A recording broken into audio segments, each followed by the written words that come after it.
جو ظاہری آنکھوں سے دیکھتے ہیں وہ بیچارے آج تک اسی میں الجھے ہوئے ہیں کہ میلاد منانا جائز کہ ناجائز۔ دنیا چاند پہ جانے کی بات کر چکی، اب مریخ پر بستی بسانے کا پلان بن چکا، سمندروں کے اندر بریج بن رہے ہیں، اندر بریج بن رہے ہیں، یہ حال ہے، اور ابھی تک اسی پر لڑ رہے ہیں کہ میلاد منانا جائز ہے کہ ناجائز۔ میں کہتا ہوں کہ کون ایسا ہے جس کا میلاد نہیں منایا جاتا؟ دنیا میں کوئی ایک بندہ بتا دے جس کا میلاد نہیں منایا جاتا۔ ارے کسی ایرے گہرے حمال اور چور کے گھر میں بھی بچہ پیدا ہو تو وہ چور بھی اپنے بچے کی پیدائش پہ خوشی مناتا ہے کہیں ایسا کہ جہاں بچہ پیدا ہو ماں باپ بیٹھ کے رو رہے ہو کہ پیدا کیوں ہو گیا؟ ہاں ایک دروازہ ہے ایسا، جو بچے حلالی پیدا نہیں ہوتے وہاں لوگ بیٹھ کر کے روتے ہیں، اور جن کے بچے حلالی پیدا ہوتے ہیں وہاں روتے نہیں بلکہ خوشی کرتے ہیں۔ اب آپ مجھے بتائیں کہ ایرے گہروں کے بچے پیدا ہو تو خوشیاں کی جاتی ہیں، کہیں تھوڑی کہیں زیادہ، لیکن خوشیاں تو ہوتی ہے یار۔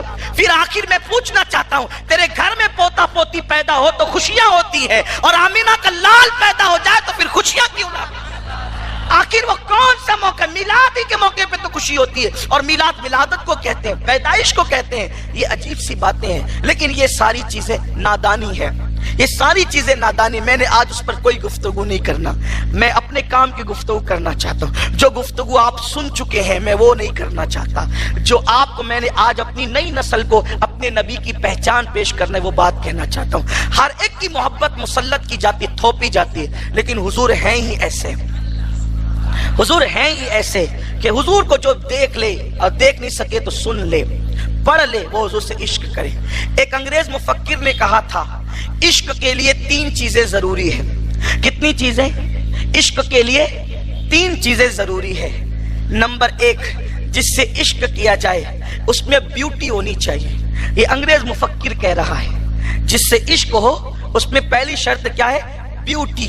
بیوٹی کا مطلب ہوتا ہے خوبصورتی۔ اس بنیاد پہ عشق ہوتا ہے۔ بولنے والا انگریز ہے، جب اس کے جملے میں نے پڑھے تو مجھے محبوب یاد آ گیا۔ وہ کہتا ہے عشق ہوتا ہے بیوٹی کی بنیاد پہ۔ میں نے کہا خدا کی قسم، جو بیوٹی یہاں ہے وہ بیوٹی اور کہاں ہو سکتی ہے؟ جو خوبصورتی یہاں ہے وہ خوبصورتی اور کہاں ہو سکتی ہے؟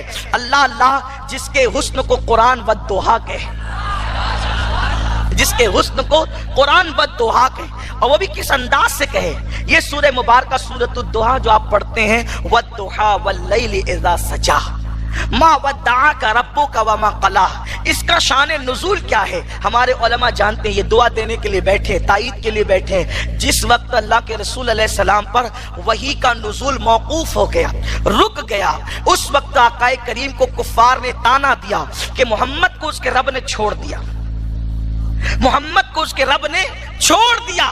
اب آپ اندازہ کریں، ایک تانا تھا کہ محمد کو اس کے رب نے چھوڑ دیا۔ بہت دنوں تک تو یہ باتیں گشت کرتی رہی، کیونکہ وحی کا نزول رک گیا تھا۔ رکنے میں جو حکمتیں تھی یہ تو اللہ جانے، اس کا رسول جانے، لیکن ایک حکمت جو سمجھ میں آتی ہے کہ پیاسے کو ایک گھونٹ اگر پلا کر کے، پیاسے کو ایک گھونٹ پلا کر کے اگر پانی روک لیا جائے تو پھر اللہ اکبر، آپ جانتے ہیں نا کہ پھر اس کی پیاس کتنی بڑھتی ہے۔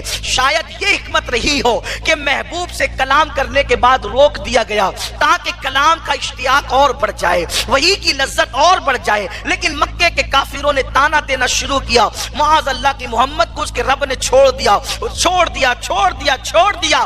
یہ بات میرے نبی کے کانوں تک آئی۔ جب حضور کے کانوں تک آئی، حضور کے دل پر یہ بات لگی، اور حضور کی نگاہیں آسمان کی طرف اٹھ گئی، اور حضور نے عرض کیا، مولا کیا واقعی تو نے مجھے چھوڑ دیا؟ کیا واقعی تو نے مجھے چھوڑ دیا؟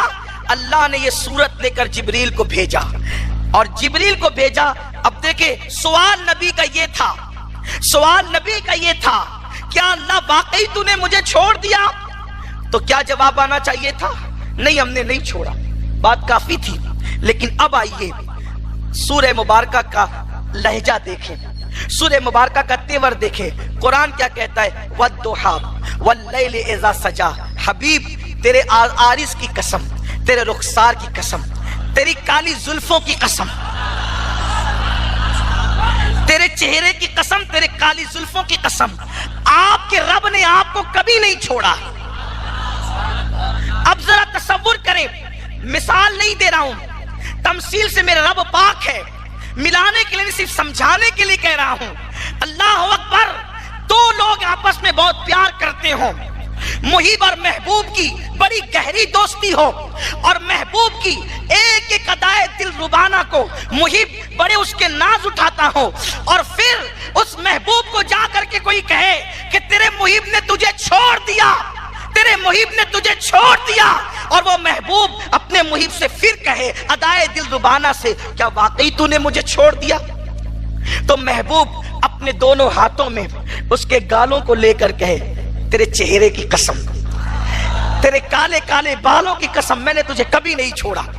اب آپ اندازہ کریں، اللہ اکبر، میرا رب ہر تمثیل سے پاک ہے، ملانے کے لیے نہیں صرف سمجھانے کے لیے کہہ رہا ہوں۔ مجھے یوں لگتا ہے جیسے مصطفیٰ کریم کے گالوں کو دست قدرت میں لے کر کہا جا رہا ہے پیارے تیرے چہرے کی قسم، تیری زلفوں کی قسم، تیرے رب نے تجھے کبھی نہیں چھوڑا، اور وہ تجھے چھوڑ کیسے سکتا ہے؟ وَلَلْآخِرَةُ خَيْرٌ لَكَ مِنَ الْأُولَىٰ، ہر عروج کو زوال ہے، تو ایسا عروج ہے تجھے کبھی زوال نہیں ہے، تیری ہر آنے والی گھڑی پچھلی گھڑی سے بہتر ہے۔ نعرہ تکبیر، گھڑیاں گزرتی جائے گی، تجھے بلندی نصیب ہوتی۔ نعرہ تکبیر، نعرہ رسالت، عظمت مصطفیٰ، عظمت مصطفیٰ، جشن میلاد النبی حضرت علامہ سید امین القادری۔ او میرے پیارے محبوب، تیری ہر آنے والی گھڑی پچھلی گھڑی سے بہتر ہے، اور وہ اور ہوتے ہیں جو چھوڑنے کے لیے محبوب بناتے ہیں، ہم نے تو کائنات تیری خاطر بنایا، کائنات تیری خاطر بنایا۔ پیارے اگر تجھے پیدا کرنا نہ ہوتا تو میں اپنی ربوبیت کو بھی ظاہر نہ کرتا، میں تو چھپا ہوا خزانہ ہمیشہ سے ہے، ہمیشہ رہوں گا، لیکن میں نے اپنی ربوبیت کو تیرے لیے ظاہر